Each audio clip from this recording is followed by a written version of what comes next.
So you had this idea, and now this idea has you. It needs to be fed, burped, changed, built, tested, and sold, which means you need staff and infrastructure, and all of that costs money. How are baby fintechs supported? How do you even find people with the resources and inclination to fund ideas that are not proven? How does one conjure an angel investor, and where exactly are incubators found? To be honest, this part is kind of complicated, but we know just the guy to help us out. Oh, we couldn't get him. Eric, take it away. Hi, I'm Eric Hazard. You may know me from such video series as Focus on FinTech. You know the one you're watching right now. If you're here for the makeup tutorial, this is not it. Let's take a quick look at investing and just how Sally and Stevie's startup would typically go from the idea of the lemonade stand to the next lemonade craze that's a profitable global phenomenon. First, they'll have to break their piggy bank, like our experts. I decided to sell my house to start this business. We all put the business on our credit cards. I actually left a great job at Google that I'd been doing for about 10 years. I bootstrapped the company, so paying for it out of my own pocket. The next step is mom and dad, and Uncle Pete, and Grandpa. Basically, friends and family and anyone else who will give them some cash. At this point, Sally and Stevie can set up an LLC and hire lawyers to draw up contracts, giving each investor a piece of their company. There can be a lot of misconceptions about how fundraising works, and I think there's no one path or journey. For us, starting when I started going to friends and family, it was quite simple. They really believed in me and knew my work ethic, and so asking for money was the hard part for me to do, but actually receiving the money was quite easy. Now, that's not always the case for everybody. I was really fortunate in that situation to have that. Next, Sally and Stevie will need to pray really hard for an angel, because at this point, they have no go-to-market plan and no revenue plan. They don't even have their customers identified, and it's going to take a miracle. Angel investors could be a private individual, a hedge fund, or a venture capital firm. Anyone, really. They are the first round of professional investors looking to put a relatively small amount of money down in hopes of a 100-fold return. Meeting them and finding the right match is not a simple task. It all really started with one introduction. Somebody that I had met who had provided some mentoring said, in the healthcare space said, you know what, this is so interesting, but I don't understand I don't understand financial services, but I know the guy who does. So he loves the healthcare world, he comes from the financial world, he's gonna get this. And it was that one introduction that really changed everything. And he introduced me to other angels who then also got passionate and involved. And then through the network was where we met through extensions of people who knew him, some of the other venture capitalists who came into the rounds. We raised our original angel round toward the end of 2013, early 2014. Brought in people like Michael Burry into that round, and then since then we've brought on numerous investors, including Andreessen Horowitz, who is our single largest investor still. Tell me a little bit more about meeting with Michael Burry. Michael Burry is best known for being the guy in The Big Short, being played by Christian Bale. So the guy that saw the real estate market crash coming, the guy that realized you could use a credit default swap to bet against the housing markets, he saw the potential in Pierce Street, and he made an investment early on. Yeah, the meeting was supposed to be a half an hour. People said, you're going to get 20 minutes, it's going to be in and out, don't be offended if it's very short and whatever. An hour and a half later, we're in that meeting, and he really likes the idea, and we really hit it off. At the end of it all, we said, hey, would you like to be an advisor, because you seem to really appreciate what we're doing. And he said, no, I don't want to advise this business, I want to invest in this business.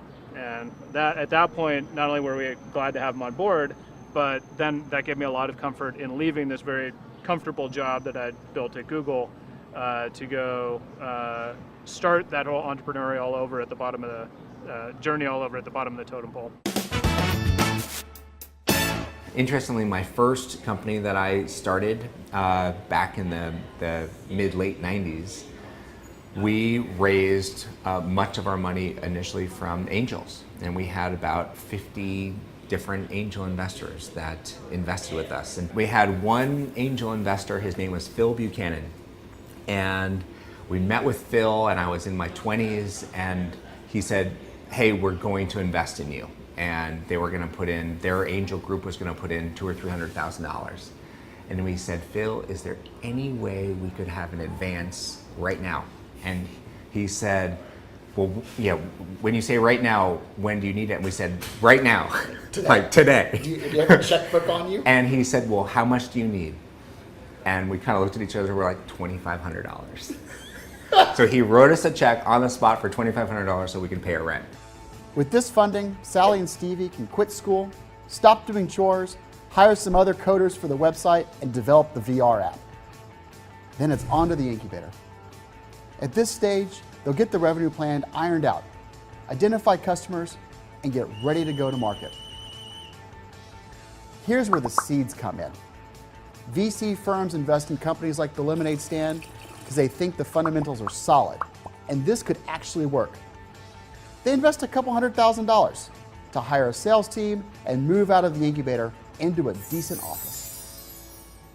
We see so many young companies come and talk to us. And you feel that they're walking in with their beautiful, shiny platforms. They're all excited. They tell us their story.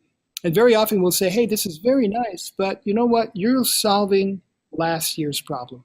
It's extremely important you understand where you fall in the stack of offerings that either a company or a consumer will be using.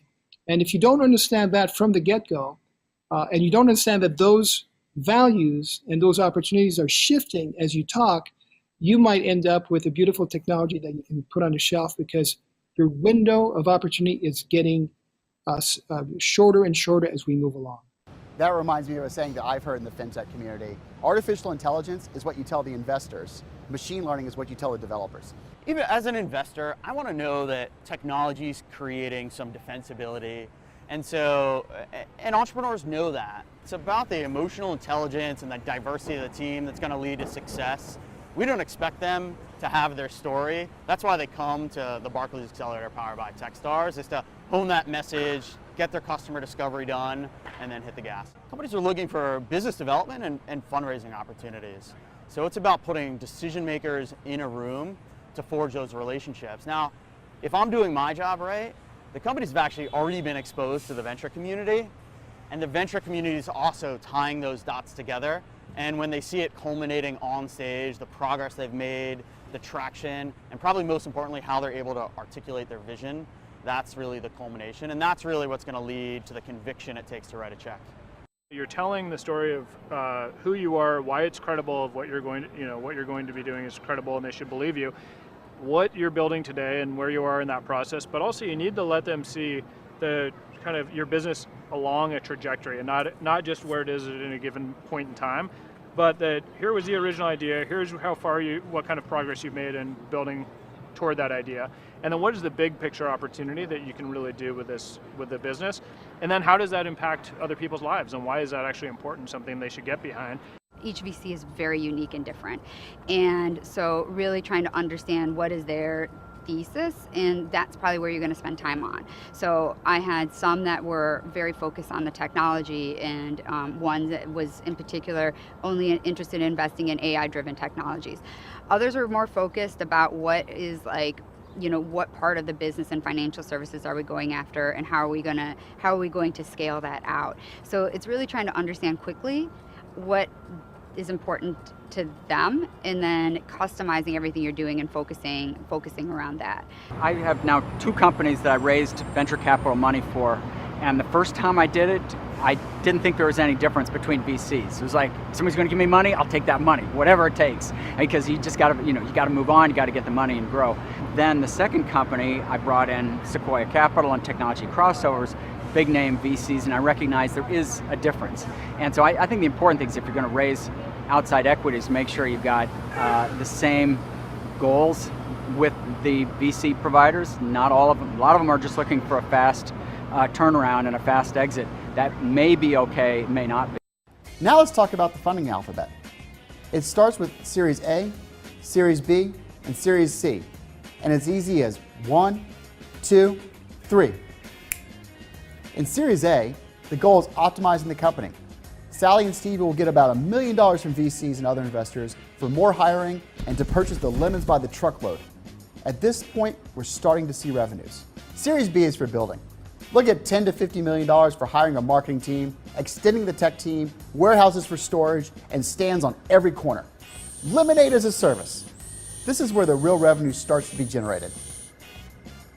The $50 to $100 million they'll get in Series C will make the Lemonade stand a national name. And if all goes well, the rest of the investment alphabet, Series D, E, F, and so on, will take them global and make them public. To lemonade will be a new verb, and all the investors along the way will have made their profits.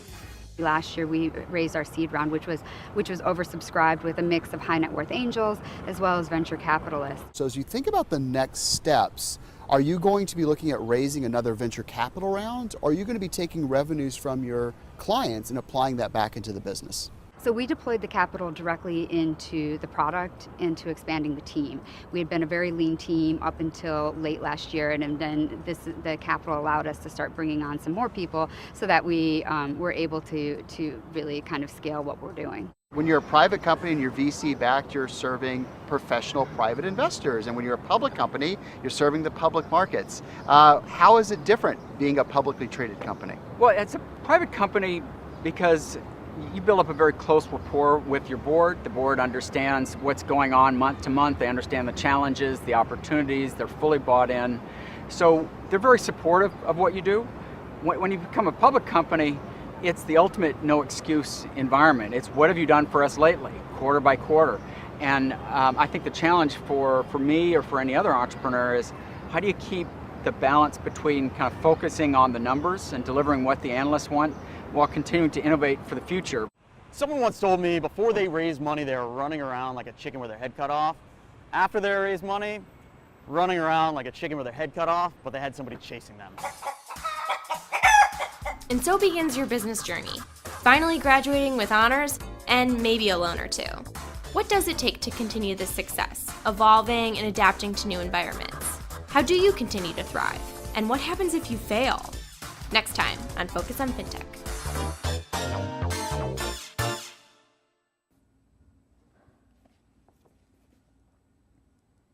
Oh, you're still here? Go home. It's over. Goodbye.